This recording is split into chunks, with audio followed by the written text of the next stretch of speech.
जो विद्वान उपासक वाणी का वेग, मन का वेग, क्रोध का वेग, हिंसा का वेग, भूख का वेग और जनेंद्रिय जनित मैथुन का वेग जो सह जाता है, वही महात्मा निरंतर भजन कर सकता है, वही उपासक निरंतर भजन कर सकता है। नहीं, यही वेग आकर उसके भजन में अंतराय पैदा कर देते हैं। वाणी का वेग, वाणी का, मन का, क्रोध का, हिंसा का, उदर का, उपस्थ का यदि आप नहीं सहन करते तो ये आपके भजन में बाधा डाल देंगे, निरंतर भजन नहीं होने देंगे।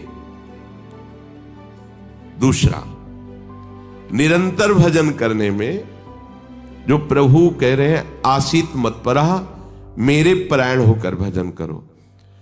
अब इन वेगों से बचकर क्यों भजन में चलता है, तो उसके अंदर एक बात आने लगती है, मैं अच्छा भजनानंदी हूं। जहां ये बात आई तहां वो दूसरों जो वैष्णव है, महतजन है, महात्मा जन है, वो टीका टिप्पणी करने लगता है उनकी।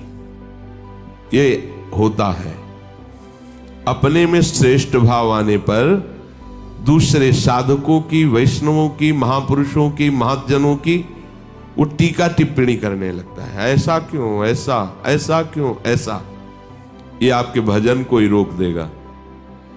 निरंतर भजन चलने की तो बात जाने, तो भजन से ही विमुख कर देगी ये वृत्ति।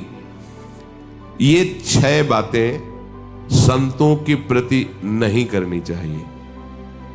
वो वेग सहो और ये बात भूलकर अपनी वाणी पे न लाओ। बास निरूपण, किसी भी संत महात्मा वैष्णव के विषय में ऐसा कहना, ये तो महलों में रहते हैं, या ये तो गांव में रहते हैं, ये तो, इनको तो गंगा किनारे या स्मशान में कहीं खंडहर में रहना चाहिए, बाबा जी हैं ऐसे वैसे। वास निरूपण करना, तभी जब अहम जागृत होता है तो संतों के प्रति टीका टिप्पणी शुरू हो जाती है। वास निरूपण, किसी भी संत महात्मा वैष्णव के प्रति उसके वास के विषय में बोलना।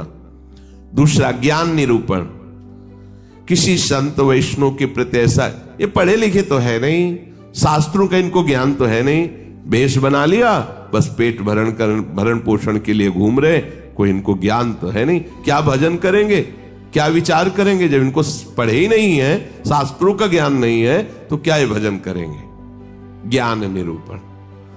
तीसरा, जाति निरूपण, ऐसा महान अपराध, ऐसा सोचना, ऐसा बोलना, ऐसा देखना, ये महत अपराध है।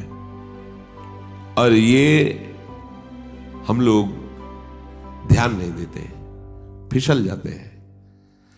एक बार एक जगह महात्माओं की पंगत लगी हुई थी, तो उसमें एक महात्मा को पंगत लगवाने वाले में जो श्रेष्ठ थे, उन्हें एक थप्पड़ मारा और निकालने लगे। वहां हमको भी सेवा दी गई थी, पत्तल उठाना और पोछा लगाना बाद में। तो परोसाई जब होती थी तो उस समय खड़े रहते थे। तत्काल गए, हमने कहा आपने क्यों थप्पड़ मारा? तो उन्होंने जाति निरूपण किया कि इस जाति का है, तुम नहीं जानते हो, और ये साधुओं की पंगत में बैठा है, उनका आचार्य परंपरा का तिलक लगाए हुए हैं और भेष धारण किए हुए हैं। आप आचार्य परंपरा की प्रधानता रखते हैं या जाति की प्रधानता रखते हैं? वो महात्मा अश्रु प्रवाह करने लगे कि क्या मेरे को भगवान का भजन करने का अधिकार नहीं है? क्या मेरे को भगवत प्रसाद पाने का अधिकार नहीं है?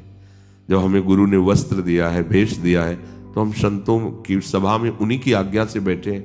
वैसे हम इस योग्य नहीं हैं, पर बैठे हैं। उनकी दैन्यता देखकर तत्काल उनको हृदय से लगाया और उनसे कहा कि दोबारा ऐसी गलती ना हो। ये क्या मर्यादा है वेश के ऊपर? और उनके चरण पकड़े, एक बार इनको क्षमा करके आप बैठ जाइए, आप प्रसाद पा लीजिए।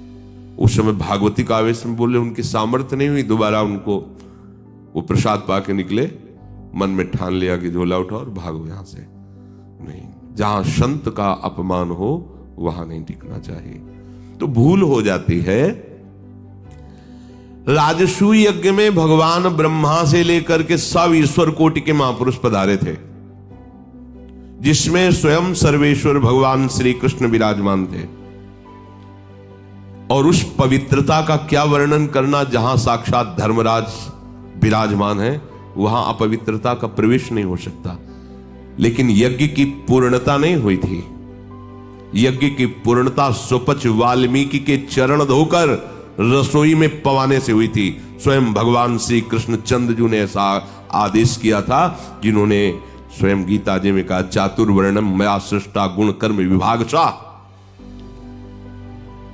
लेकिन यदि वो भगवद अनुरागी है तो चातुर्वर्णम मया सृष्टा का सिद्धांत नहीं लागू होगा।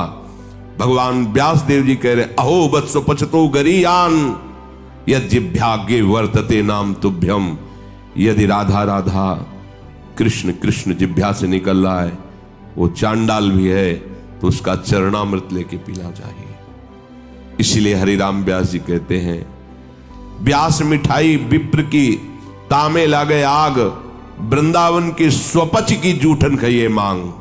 व्यास रसिक तेई बड़े ब्रजते अनत न जाए, वृंदावन की स्वपच लो जूठन मांगे खाएं।